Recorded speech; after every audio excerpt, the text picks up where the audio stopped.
Commander Jake Turner sat in his office aboard the orbital station, staring at the holographic display that had just arrived from the Galactic Council. The blue light flickered as alien text scrolled across the screen, but the translation was crystal clear. His hands trembled slightly as he read the final assessment. Threat level, negligible. The words burned into his mind like acid. 200 years of human space exploration, decades of diplomatic efforts, and countless attempts to prove their worth to the galaxy's major powers had led to this single, devastating conclusion. Humanity was officially rated as harmless. Jake rubbed his tired eyes and read the report again. The Zephyrian Empire, with their crystal spires and energy weapons, had contributed their analysis. The Korthic Federation, masters of bioengineering and planetary conquest, had added their observations.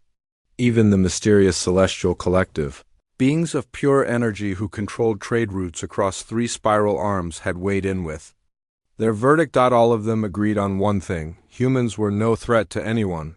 The door chimed, and Ambassador Lisa Morgan entered without waiting for permission.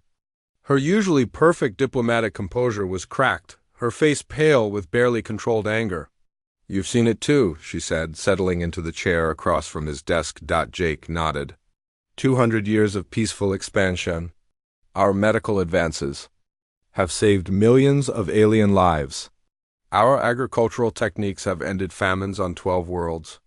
Our art and music have enriched their cultures, and this is how they repay us. Lisa pulled up her own copy of the report on her tablet. Listen to this part. Human military capabilities remain primitive by galactic standards. Their weapons technology lags behind galactic norms by approximately 3 centuries. Their space fleet consists primarily of cargo vessels and research ships with minimal defensive capabilities. They're not wrong about that, Jake admitted reluctantly. Our ships are slower, our weapons are weaker, and our population is tiny compared to...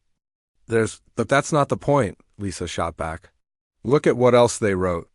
Humans demonstrate excessive attachment to emotional decision-making over logical strategic planning. Their governmental systems are inefficient and prone to internal conflict. Cultural analysis suggests they prioritize individual welfare over collective advancement. Jake stood and walked to the viewport, looking out at the stars. Earth hung like a blue marble in the distance, so small and fragile compared to the vast empires that surrounded it. They think we're weak because we care about each other. The Galactic Council has made their decision, Lisa continued. We're being offered mining rights to 17 worlds in the Outer Rim. All of them are classified as low-value territories. No strategic importance, minimal resources, and so far from the major trade routes that it would take months to reach. Them, Jake turned back to face her. What about the colonies we were promised? The trade agreements? The technology exchanges? Cancelled, all of them. Lisa's voice was flat with defeat. The official explanation is that our limited threat potential means we don't qualify for full membership benefits. We're being treated like children who can't be trusted with important responsibilities. The communication system beeped, and Captain Ben Hayes appeared on the main screen. His weathered face showed the strain of commanding one of humanity's few exploration vessels. Behind him, the bridge of the New Horizon bustled with activity. Commander Turner, we've reached the first of our assigned territories, Ben reported. I'm sending you the survey data now, but I'll give you the summary. It's a wasteland. The holographic display shifted to show planetary scans.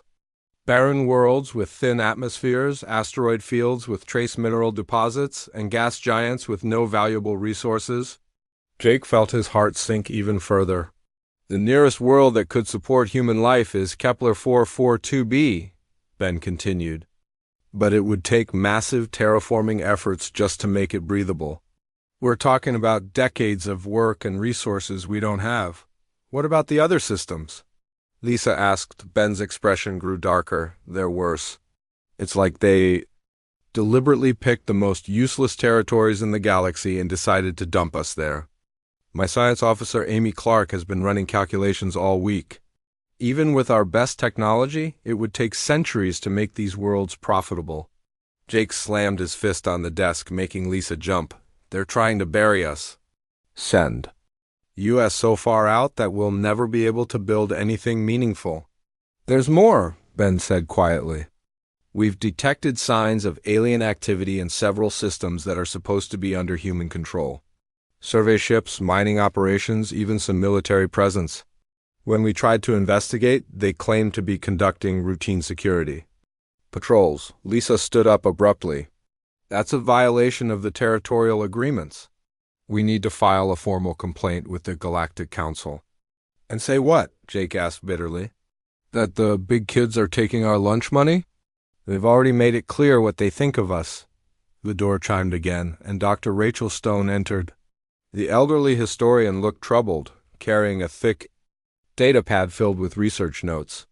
Her gray hair was disheveled, and her clothes suggested she hadn't slept in days.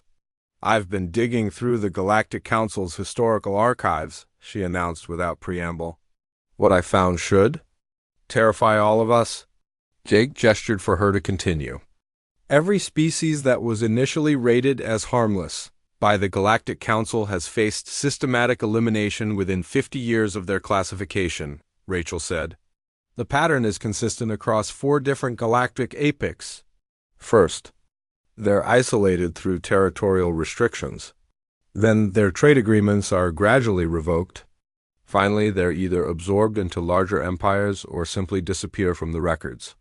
The room fell silent.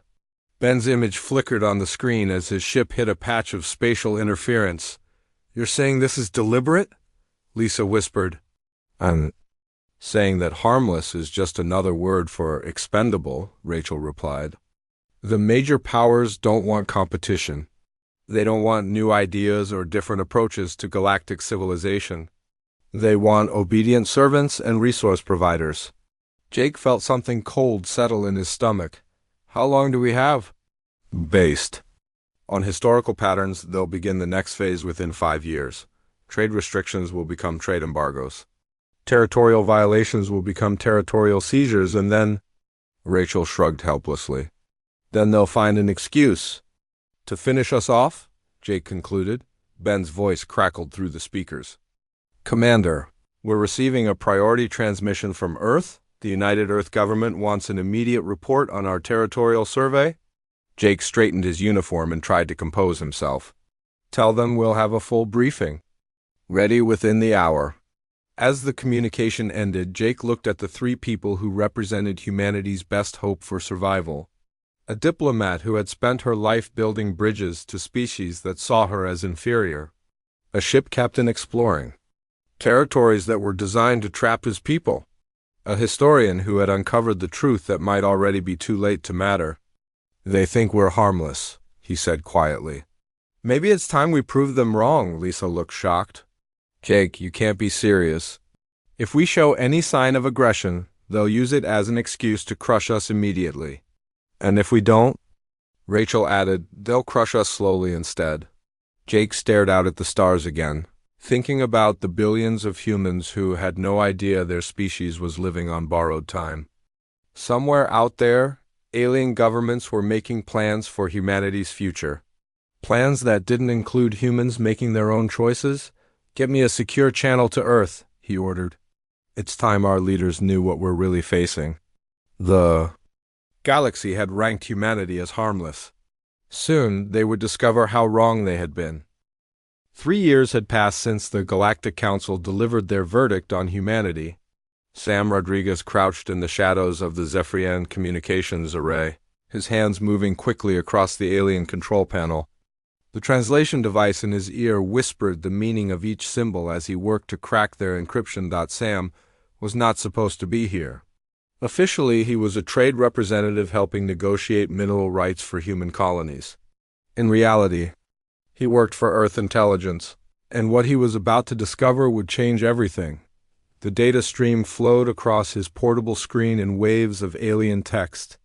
Most of it was routine traffic between Zephyrian worlds, but buried deep in the encrypted channels was something different. Military communications between the 3 major galactic powers, using codes that humans were never meant to break.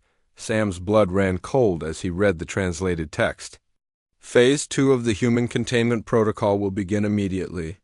All trade routes to human territories are to be disrupted through coordinated piracy operations.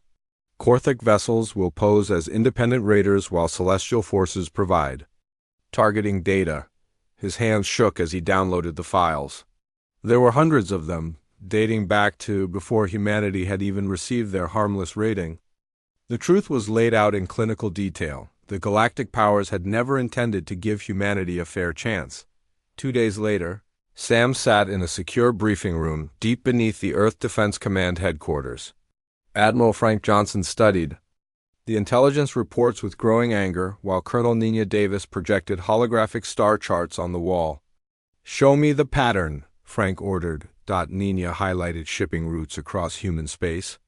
Red markers appeared wherever human vessels had been attacked or simply vanished. 17 cargo ships in the last 6 months. All of them carrying critical supplies to our outer colonies. The pirates always know exactly when and where to strike. And the Galactic Council's response? Frank asked. They expressed concern and promised to investigate, Nina replied with bitter sarcasm. But their patrol schedules somehow never coincide.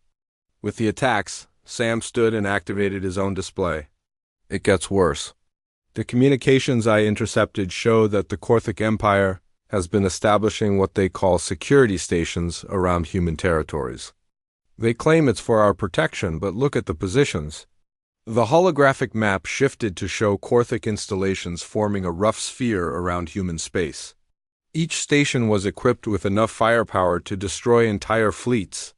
They're building a cage around us, Frank realized. And they're not the only ones, Sam continued.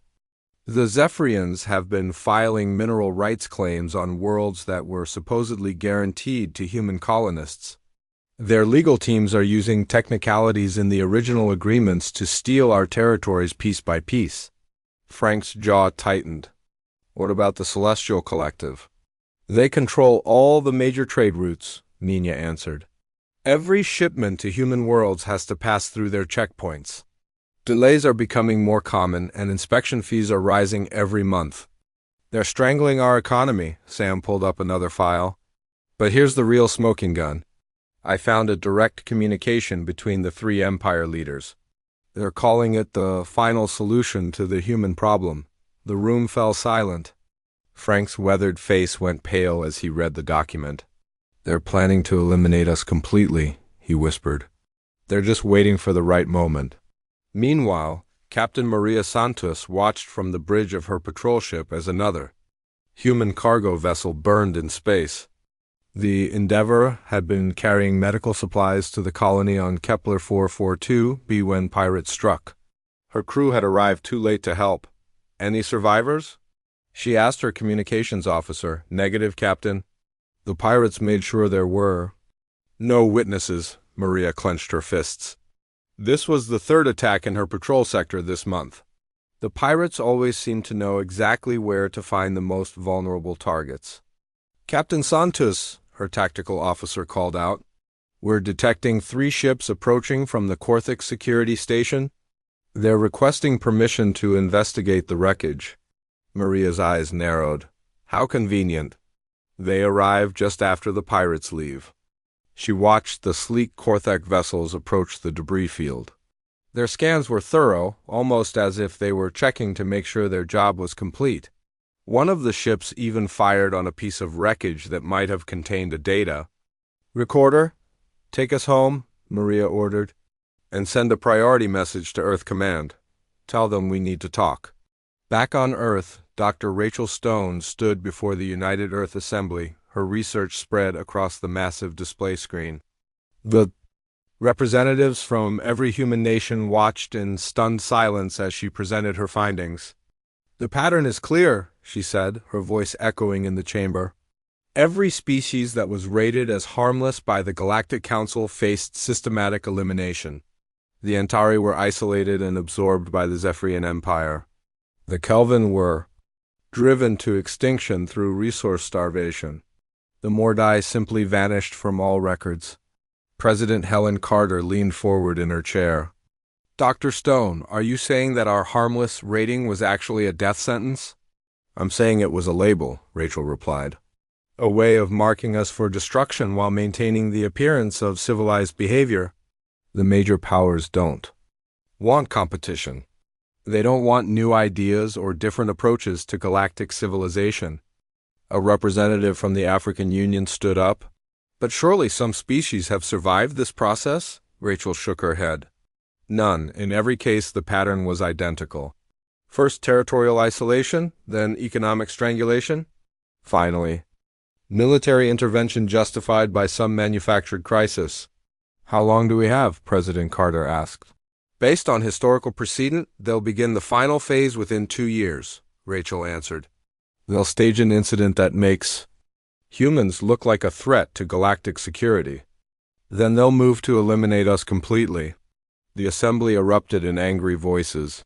Some called for immediate diplomatic protests. Others demanded military action. A few suggested trying to negotiate with the galactic powers. President Carter stood, and the room gradually quieted. Dr. Stone, in your research, did you find any examples of species that successfully resisted this process? Rachel's expression was grim. No, Madame President. But then again, none of those species were human. That evening, Admiral Johnson met with his senior staff in a secure bunker beneath Colorado. The holographic displays showed the true scope of the threat facing humanity. Supply lines were being cut. Colonies were being isolated. And enemy forces were positioning themselves for what would likely be a final assault. Gentlemen and ladies, Frank said, we always knew this day might come. The question is, what are we going to do about it? Colonel Davis activated a classified file marked Protocol Omega. We've been preparing for this possibility since first contact. Hidden research facilities, sleeper agents, and contingency. Plans that even the Galactic Council doesn't know exist. What kind of contingency plans? Asked General Chris Wagner. The kind that turn our weaknesses into strengths, Nina replied. They think we're primitive. They think we're divided. They think we're weak. They're about to learn how wrong they are. Sam Rodriguez stood and walked to the star map. My intelligence network is already in place. We have agents on every major world, most of them posing as ordinary human traders and diplomats. They've been gathering information for years. And our military capabilities? Frank asked. Officially, we're still using the same outdated technology that earned us our Harmless rating, Chris answered. Unofficially, we've been developing systems that the galaxy has never seen before. Weapons that don't rely on their advanced technology. Strategies that exploit their complacency. Frank nodded slowly. They want to see us as harmless. Let them keep believing that until it's too late. Outside, the stars shone peacefully in the night sky. But across the galaxy, alien governments were finalizing their plans for humanity's destruction. They had marked humans as expendable, a minor inconvenience to be swept aside. They had no idea that their victims were already preparing to fight. Back, the galaxy had betrayed humanity's trust. Soon, they would pay the price for that betrayal. The sleeping giant was beginning to wake up, and when it did, the universe would never be the same. The attack came at dawn on Kepler 442b. Governor Paul Martinez was reviewing terraforming reports when the first explosions shook the Colonial Administration building. Through his office window, he watched in horror as Korthic warships descended through the pale morning sky like metal vultures. All citizens to emergency shelters, he shouted into his communicator. This is not a drill. We are under attack. The colony of New Haven had been humanity's pride for 3 years. 50,000 people had worked tirelessly to transform the barren world into something that could support human life. Gardens bloomed in the artificial atmosphere. Children played in parks carved from alien stone. It was proof that humans could thrive anywhere with enough determination. Now it was burning. Korthic ground forces landed in the central plaza, their powered armor gleaming in the artificial light. They moved with mechanical precision, herding civilians toward collection points. Paul watched from his hiding spot as families were separated, their screams echoing through the streets. Governor Martinez, came a voice through his emergency communicator.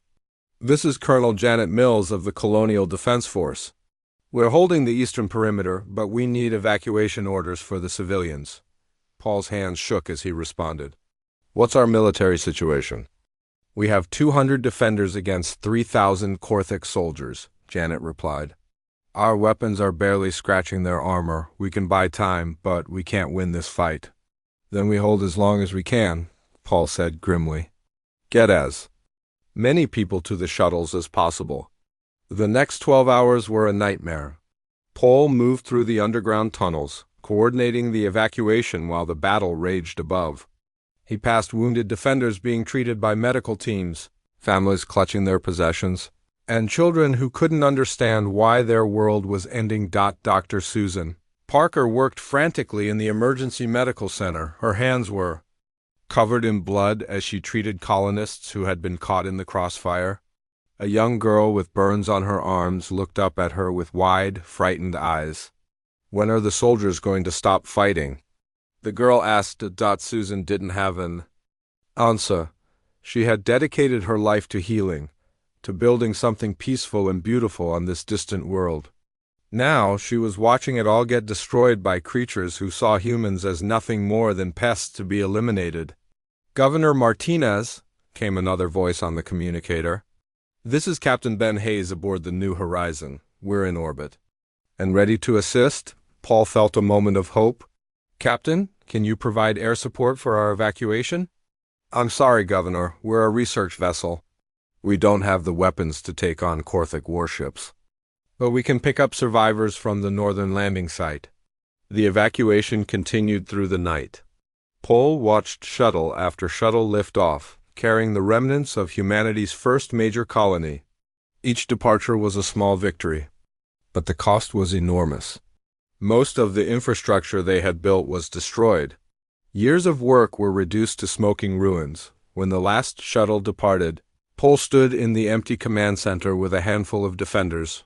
Through the broken windows, he could see Korthik soldiers looting the remains of the colony. They moved through the streets like they owned the place, taking whatever they wanted. Governor, we need to go, Colonel Mills said. The last transport is waiting. Paul took one final look at the world he had helped build. Tomorrow, the Korthik would claim this planet as their own. They would erase every trace of human presence and pretend the colony had never existed.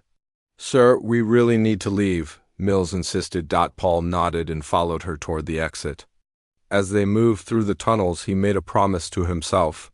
Someday, somehow, the people responsible for this atrocity would pay. 3 days later, Captain Ben Hayes stood in the briefing room of the orbital station facing the survivors. Of New Haven, the rescued colonists filled every seat, their faces showing the trauma of what they had endured. Many were still bandaged from their injuries. The official Korthik statement claims that New Haven was harboring terrorist elements, Ben reported. They say their action was justified under Galactic security protocols. An angry murmur ran through the crowd. Paul Martinez stood up, his voice shaking with rage. Terrorist elements, he shouted. We were growing food and raising children. Our biggest weapons were farming tools and construction equipment. The Galactic Council has already accepted the Korthik explanation, Ben continued reluctantly. They're offering compensation for the loss of colonial infrastructure. Compensation? Dr. Parker stood up, her medical uniform still stained with blood. What about compensation for the 300 people who died? What about the families that were torn apart? What about the children who will never feel safe? Again, Ben had no answer. He had been trained as an explorer, not a warrior. His job was to seek out new worlds and establish peaceful contact with alien civilizations. Now he was delivering news of humanity's first major defeat. Ladies and gentlemen, came a new voice from the back of the room. Commander Jake Turner had arrived with a team of officers from Earth Defense Command. I know you're all angry. I know you're scared, but what happened on New Haven was not random violence. It was a deliberate act of war. The room fell silent. Jake walked to the front and activated a holographic display showing the attack from orbit. The Korthik didn't attack your colony because they thought you were dangerous, he said. They attacked because they wanted to send a message. They wanted to show the galaxy what happens to humans who try to build something permanent. Paul stepped forward. Then what are we going to do about it? Jake's expression hardened. We're going to show them that they picked the wrong species to mess with. Over the following days, news of the New Haven massacre spread throughout human space. The reaction was immediate and overwhelming. Colonists who had been struggling to survive in the Outer Rim suddenly found new purpose. Traders who had been trying to maintain peaceful relationships with alien species began asking different questions on Earth. Admiral Frank Johnson addressed a joint session of the United Earth Assembly. The footage from New Haven played on screens throughout the chamber, showing the destruction of humanity's first major colony. For 3 years, we tried to work within the Galactic system, Frank said. We followed their rules, accepted their limitations, and hoped that peaceful cooperation would lead to mutual respect. The massacre on New Haven has shown us how naive we were. President Helen Carter stood up. Admiral, what are you recommending? I'm recommending that we stop pretending this is a diplomatic problem, Frank replied. The major galactic powers have declared war on humanity. They just haven't admitted it yet. The assembly erupted in debate. Some representatives still believed that negotiation was possible. Others called for immediate military action. But the footage from New Haven spoke. Louder than any argument, Colonel Nina Davis activated a classified display showing hidden installations throughout human space. Protocol Omega has been in development for 5 years. We have weapons they don't know about, strategies they can't predict, and capabilities they've never seen before. What kind of capabilities? Asked the representative from the European Federation. The kind that will make them regret ever hearing the word human, Nina replied. That evening, Dr. Rachel Stone stood in her office, looking out at the stars. The historical parallels were clear. Every species that had been marked as harmless had faced this same moment. The difference was that none of them had been human. Her research had shown that humans possessed something unique in the galaxy, the ability to become more dangerous when threatened. Other species would surrender or seek compromise. Humans would fight back with everything they had. The galaxy had made a critical mistake. They had assumed that humanity's peaceful nature meant they were weak. They had confused mercy with helplessness. They had mistaken restraint for inability. Now they would learn the truth. The massacre on New Haven had awakened something in the human spirit that had been sleeping since the early days of space exploration. It was the same force that had driven humans to explore dangerous oceans, climb impossible mountains, and reach for distant stars. The galaxy wanted to see humans as harmless prey. Instead, they had created an enemy unlike anything they had ever faced. An enemy that would fight not just for survival, but for justice. An enemy that would never forget and never forgive. The awakening had begun. Agent Lavra Thompson moved through the corridors of the Zephyrian diplomatic compound like a shadow. Her maintenance worker uniform and fake identification had gotten her past 3 security checkpoints. But the real test was still ahead. She carried cleaning supplies in one hand and a small device that could crack alien computer systems in the other. The massacre on New Haven had changed everything. No more playing by their rules. No more pretending that diplomacy would solve this problem. Humanity was done being the victim. Lavra slipped into the communications center during the night shift change. The Zephyrian guards were lazy, confident that no primitive human could threaten their advanced security systems. They had no idea that human intelligence operatives had been studying their technology for years, waiting for the right moment to strike. Her fingers moved quickly across the alien interface. The translation software she carried decoded the symbols as she worked to plant a virus in their communication network. Within hours, every message sent between Zephyrian worlds would be copied to human intelligence. Security patrol approaching, whispered a voice in her earpiece. Her partner, Alex Rivera, was watching the hallways from his position in the maintenance shaft. Lavra finished uploading the virus and slipped back into the corridor just as 2 Zephyrian guards rounded the corner. They barely glanced at the human cleaning woman. After all, what threat could she possibly pose? Across the galaxy, similar operations were taking place. Human agents who had spent years building cover identities as traitors, diplomats and workers began revealing their true purpose. The galaxy's intelligence services, used to predictable alien behavior, found themselves facing something completely new. Captain Maria Santos stood on the bridge of her ship, studying the tactical display. Her battle group had grown from a single patrol vessel to a fleet of 12 ships. They were still smaller and less advanced than alien warships, but they had something their enemies lacked: desperation and determination. "Target acquired," reported her weapons officer. "Korthik Supply Depot, just like intelligence said," Maria nodded. The depot was supposedly neutral, providing supplies to Korthik military outposts throughout the sector. In reality, it was a forward base for the forces that had destroyed New Haven. "Remember, we're not here to play fair," Maria told her crew. "They want to see us as terrorists? Let's give them something to really worry about." The attack began with electronic warfare. Human hackers had spent months studying Korthik computer systems, looking for weaknesses. They found plenty. The depot's shields flickered and died as their control systems crashed. Communication arrays went silent as viruses spread through their networks. The Korthik defenders had been expecting a conventional assault. Instead, they faced something that defied all their tactical training. Human ships appeared from multiple directions, using stealth technology that the galaxy didn't know existed. They struck hard and fast, targeting key systems with precision. Weapons that seemed primitive but were devastatingly effective. "This is impossible," transmitted the Korthik commander. "Their weapons shouldn't be able to penetrate our armor." But they could, because human engineers had designed them specifically to exploit weaknesses in alien technology. Where the galaxy had focused on energy shields and advanced materials, humans had perfected kinetic weapons that could punch through anything. The battle lasted 6 hours. When it was over, the supply depot was a floating wreck, and the Korthak garrison was either dead or captured. Maria looked at the destruction and felt no satisfaction, only grim determination. "Send a message to all Korthak forces in this sector," she ordered. "Tell them this is what happens when you murder human children." Meanwhile, on the Korthak homeworld, General Chris Wagner was implementing a very different kind of warfare.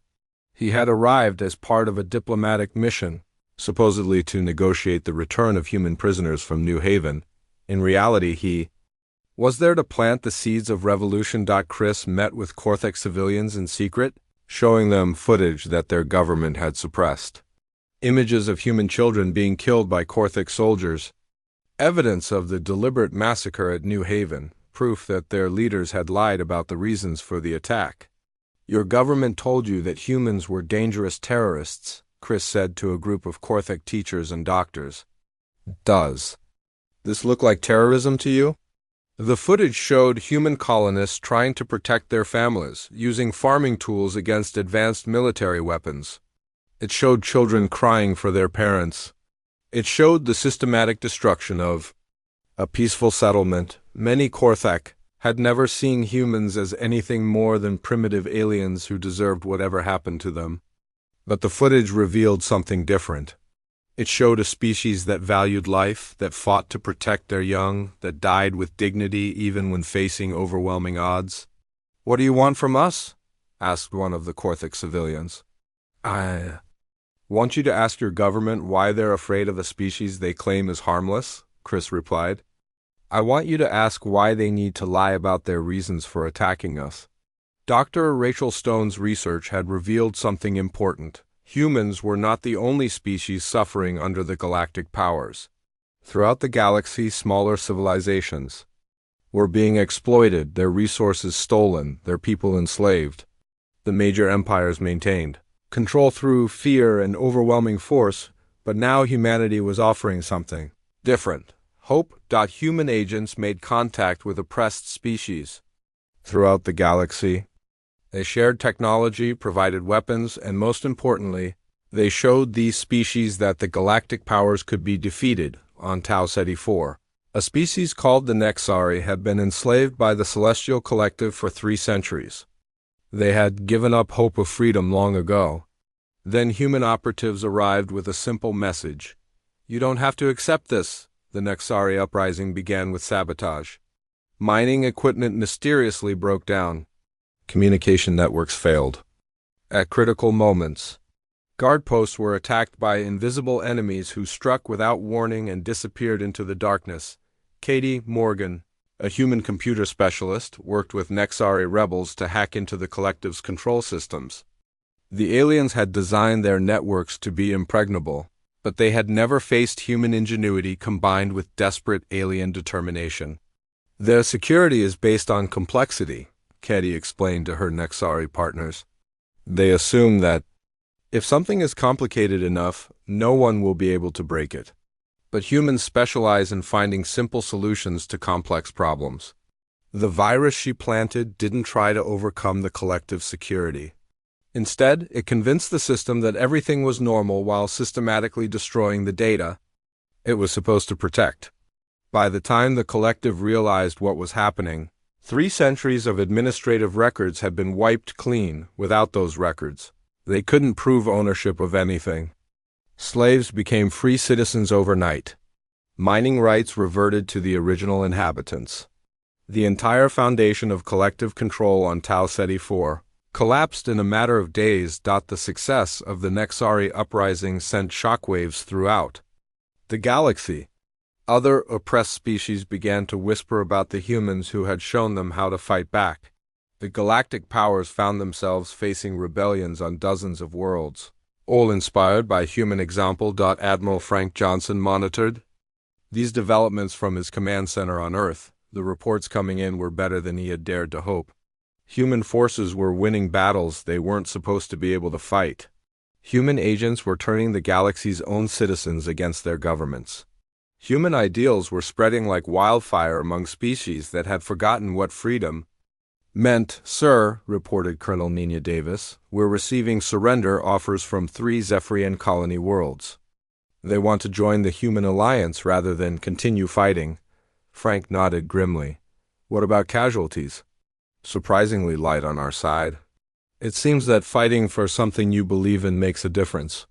But Frank knew the real war was just beginning. The galactic powers were still vastly superior in terms of technology and resources. They had been caught off guard by humanity's initial response, but they would adapt quickly. "Status report on Operation Thunderbolt?" he asked. "Commander Jake Turner's fleet is in position," Nina replied. "They're ready to begin the assault on the Korthic stronghold in the Vega system." Frank looked at the tactical display showing human forces scattered throughout the galaxy. 3 months ago, they had been victims hiding in the Outer Rim. Now they were leading a galactic revolution against the species that had tried to destroy them.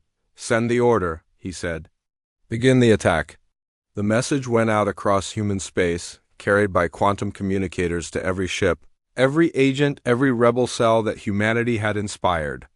It was time to show the galaxy that the age of unchallenged galactic empires was over. The humans had awakened, and they were no longer fighting just for survival. They were fighting for justice, for freedom, and for the right of every species to determine its own destiny. The galaxy had wanted to see them as harmless. Instead, they had created the most dangerous enemy imaginable, a species with nothing left to lose and everything to fight for. The emergency session of the Galactic Council, convened in the crystal chambers of Zephyrian Prime, for the first time in 3 centuries, the 3 major powers were facing a crisis they could not control. High Chancellor Vexstar of the Zephyrian Empire paced nervously as reports flooded in from across the galaxy. 17 worlds have declared independence in the last month, announced Supreme Commander Gorthuk of the Korthic Federation, all of them citing human influence. "Our intelligence agencies report human operatives on hundreds of planets, spreading what they call freedom ideology." The Celestial Collective's representative, a being of pure energy called Prime Essence, flickered with agitation. "The economic disruption is severe. 3 major trade routes have been shut down by rebellions. Slave populations are refusing to work. Some are even claiming citizenship rights. Chancellor Vexstar stopped pacing and faced his allies. How did this happen? 3 months ago, humans were a defeated species hiding in the Outer Rim. Now they're leading a galactic revolution. They fight differently than we expected, admitted Gorthuk. Our military doctrine assumes enemies will engage in formal battle using established tactics. Humans ignore all conventional rules of warfare. They also think differently, added Prime Essence. Our psychological profiles suggested they would seek compromise or surrender when faced with overwhelming force. Instead, they became more dangerous. Meanwhile, Admiral Frank Johnson stood on the bridge of the battleship Liberation, watching the Tau Ceti system grow larger on the main screen. His fleet had grown beyond anything he had imagined possible. Alongside human vessels flew ships from 24 different species, all united under the banner of freedom. "Admiral," reported Captain Ben Hayes from his position at the navigation station, "we're receiving welcoming signals from the surface.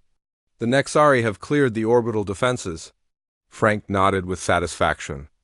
The liberation of the Tau Ceti system had taken only 6 days, and most of that time was spent convincing celestial collective forces to surrender rather than fight to the death. "Any word from the Korthik stronghold?" Frank asked. "Commander Jake Turner reports that Operation Thunderbolt is proceeding ahead of schedule," replied Colonel Nina Davis. "Korthik Prime's outer defenses have been neutralized." Frank felt a moment of pride followed immediately by concern. Jake's mission was the most dangerous operation in human military history. The assault on the Korthak homeworld was supposed to be impossible, but Jake had volunteered anyway. "Sir," called out the communications officer, "we're receiving a priority. Transmission from Earth. President Carter wants to speak with you." The holographic image of President Helen Carter appeared on the main screen. Behind her, Frank could see the flags of every human nation, a symbol of the unity that had emerged from the ashes of New Haven. "Admiral Johnson," she began, "I'm calling to inform you that we've received formal requests for alliance from 47 different species. They all want to join what they're calling the Human Liberation Movement." Frank was stunned. 47 species? How is that possible? "It seems that our fight for survival has inspired something much larger," Carter replied. "Word is spreading that humans don't just fight for themselves, they fight for justice. They fight for the right of every species to be free." The transmission ended, leaving Frank staring at the tactical display. Red markers showed the locations of ongoing rebellions across the galaxy. Green markers indicated worlds that had successfully overthrown their oppressors. The pattern was clear wherever humans provided support. Freedom followed on Korthik Prime. Commander Jake Turner crouched behind the rubble of what had once been a government building. His assault team consisted of 50 human Marines and 200 Korthik rebels who had joined the fight against their own government. "The palace is heavily defended," reported Sergeant Lisa Park. "But our Korthak allies know about maintenance tunnels that lead directly to the command center." Jake looked at the alien rebels who had chosen to fight alongside humans. 3 months ago, these same beings had been celebrating the massacre at New Haven. Now they were risking their lives to help humans bring down their own leaders. "Why are you helping us?" Jake asked their leader, a scarred veteran named Krathmar. "Because you showed us something we had forgotten," Krathmar replied in broken English. "You showed us that there is difference between strength and cruelty. Your people died protecting children. Our people killed children. We want to be more like humans." The assault on the Korthik Palace began at midnight. Jake's team moved through the underground tunnels while rebel forces created diversions throughout the city. Above them, human spacecraft engaged the orbital defenses in a fierce battle. "Target the communication arrays first," Jake ordered. "Cut them off from their fleet commanders." The battle was unlike anything the Korthik military had prepared for. Human tactics emphasized speed, surprise, and the willingness to take enormous risks for strategic advantage. While Korthik forces tried to establish defensive positions, human teams appeared behind their lines, striking at command posts and supply depots. Dr. Susan Parker, worked in a field hospital that had been set up in a captured government building. She treated both human and alien wounded, making no distinction between friend and former enemy. Her medical oath demanded that she save lives regardless of species. "Doctor," called one of her assistants, "we have incoming casualties from the palace assault." Susan looked up to see Jake Turner being carried in on a stretcher. His armor was cracked, and blood seeped through the bandages that his team had applied. "What happened?" she asked as she began examining his injuries. "Korthik commander tried to execute hostages when he realized he was losing," Jake replied weakly. "Had to stop him. Palace is ours now." Susan worked quickly to stabilize his condition. As she did, she could hear celebrations beginning outside. The Korthik capital had fallen to a combined human-alien force, and the news was spreading across the planet within hours. Korthik military units throughout the galaxy began receiving orders to stand down. Their homeworld was in rebel hands, their government had collapsed, and their supreme commander was in human custody, but the most significant victory was not military. It was ideological. Captain Maria Santos stood before a gathering of former Korthik soldiers on one of their colony worlds. These beings had spent their lives serving an empire that valued conquest above all else. Now they were learning about human concepts like justice, mercy, and individual rights. "We don't want to rule you," Maria explained to the assembled crowd. "We want to help you rule yourselves. Every species has the right to determine its own future." The idea was revolutionary.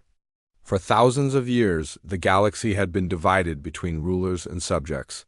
The strong dominated the weak, and the weak accepted their fate. Humans were offering something different, the possibility that strength could be used to protect, rather than exploit. Agent Lavra Thompson monitored Zephyrian communications from her hidden base. The reports she intercepted painted a picture of an empire in chaos. Rebellions were spreading from world to world as oppressed populations learned about human ideals of freedom and equality.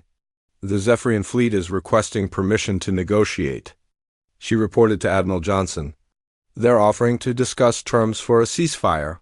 Frank considered the request carefully.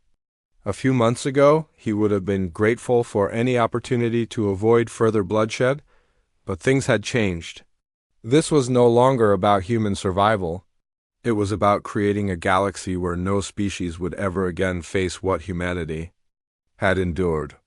"Tell them we'll negotiate," Frank replied. "But our terms are non-negotiable. Complete independence for all subject species, reparations for the damage they've caused, and war crimes trials for those responsible for the New Haven massacre." The Zephyrian response came within hours. They accepted all terms. Dr. Rachel Stone watched the news reports from her office on Earth. The historian in her was fascinated by what she was witnessing. For the first time in galactic history, a major war was ending not with the victory of one empire over another, but with the collapse of the entire imperial system. "The pattern has been broken," she said to herself. The cycle of strong species dominating weak ones was finally coming to an end. Human ideals were spreading faster than human fleets. Species that had never heard of Earth were adopting concepts like individual rights, democratic government, and equal justice under law. The galaxy was transforming itself from within. The galactic powers had tried to eliminate humanity because they feared what humans might become. Instead, they had created something far more dangerous to their way of life. They had turned humans into martyrs, heroes, and most importantly, teachers. The galaxy would never be the same. And for the first time in their history, that change was for the better. 1 year after the fall of Korthik Prime, Admiral Frank Johnson stood before the newly formed Galactic Assembly.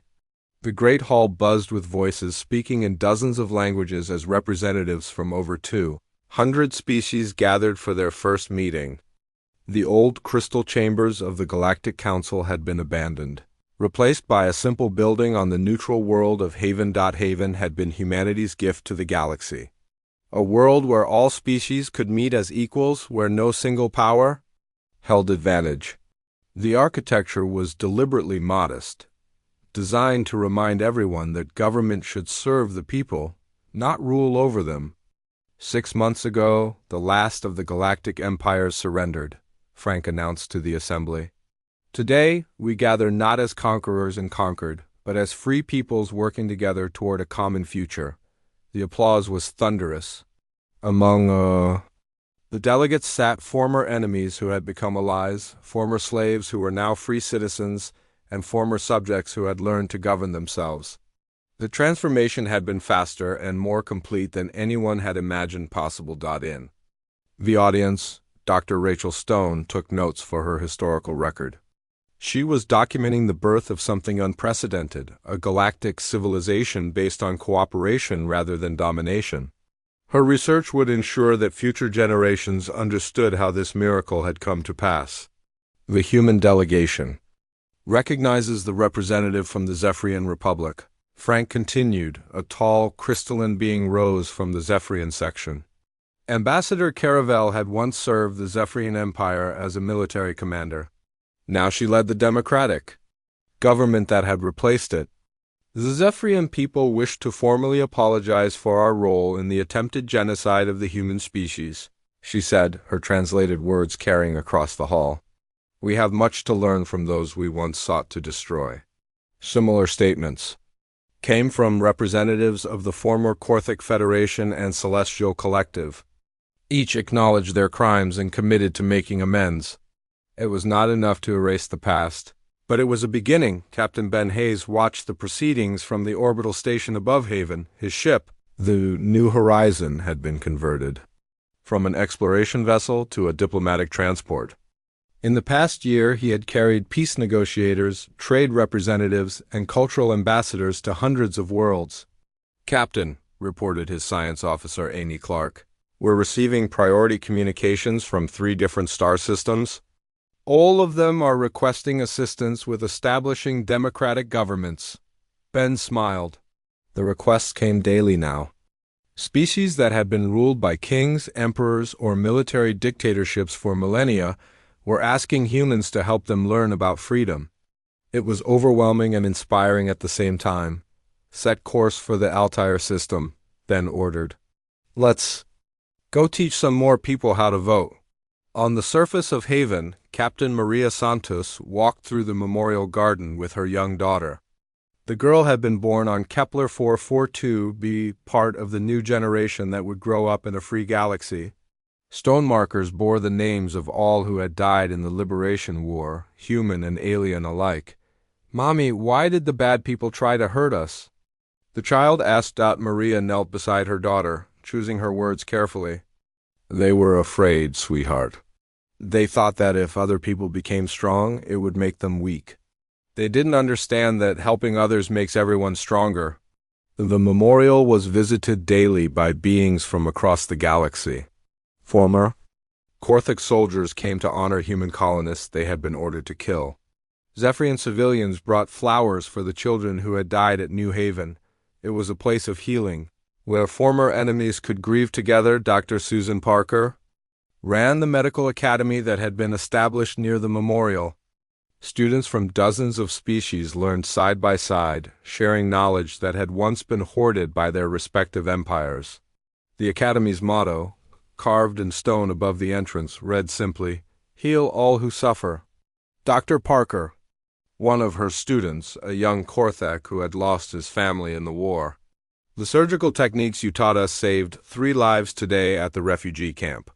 Susan felt a familiar warmth in her chest. This was why she had become a doctor, to save lives and train others to do the same. The fact that her students were members of species that had once been enemies made it even more meaningful. Agent Lavra Thompson had traded her spy career for a teaching position at the new Intelligence Academy. Instead of training agents to gather secrets and conduct sabotage, she now taught diplomats and negotiators how to build trust between species. Intelligence work in the new galaxy is about understanding, not exploitation, she explained to her class of multi-species students. We gather information to solve problems, not to gain advantage over others. Her partner Alex Rivera had become director of the Galactic Communications Network. ensuring that information flowed freely between worlds instead of being controlled by government censors. The network had become the backbone of the new democratic movement spreading across the galaxy. Commander Jake Turner, still recovering from his injuries, had been appointed as head of the peacekeeping force. Unlike the old Imperial armies, this force existed not to conquer but to protect.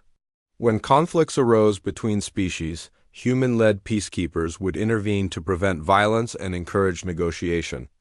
"We're not police, and we're not soldiers," Jake explained to his diverse team of peacekeepers.